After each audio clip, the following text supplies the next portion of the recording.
ఈ రోజు కాంగ్రెస్ సభ్యులందరూ గుర్తుపెట్టుకోవాలి, రాయలసీమలో ఉండే ప్రజలందరూ కూడా ఆలోచించుకోవాల్సిన అవసరం ఉంది.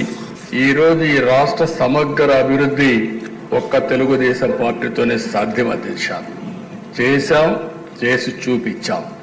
ఈ రోజు ఒక్కసారి ఆలోచిస్తే అధ్యక్ష, రాయలసీమ రాళ్లసీమగా మారిపోతుంది, ఎడారిగా మారిపోతుంది అనుకున్నప్పుడు మొట్టమొదటిసారిగా బచావత్ అవార్డుని ఒక ఆధారంగా చేసుకుని మనకు నీళ్లున్నాయి, ఈ నీళ్లు కృష్ణా జలాలు రాయలసీమకు తీసుకుపోవాలని ఆలోచించింది మొట్టమొదటిసారిగా తెలుగుదేశం పార్టీ.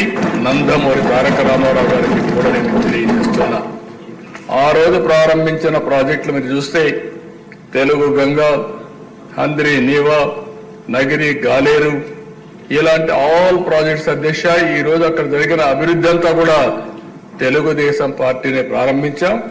తెలుగుదేశం పార్టీని మళ్ళీ పూర్తి చేసే పరిస్థితికి వచ్చాం. ఈ రోజు ఎన్డీఏ కూడా దాన్ని ముందుకు తీసే పరిస్థితికి వచ్చామని కూడా నేను మీకు తెలియజేస్తున్నా. ఈ రోజు ఏదైతే సాగునీటి సమస్య ఉందో, సాగునీటి సమస్య మీరు ఒకసారి ఆలోచిస్తే నిన్న కూడా ఈ అసెంబ్లీలో చెప్పాను, నదులు అనుసంధానం చేసి పోలవరం పూర్తి చేసి గోదావరి అటు వంశధార, గోదావరి ఇటు వస్తే పెన్నా, బనక చెర్లకు నీళ్లు తీసుకుపోగలిగితే ఒక గేమ్ చేంజర్ అవుతుందని చెప్పాను.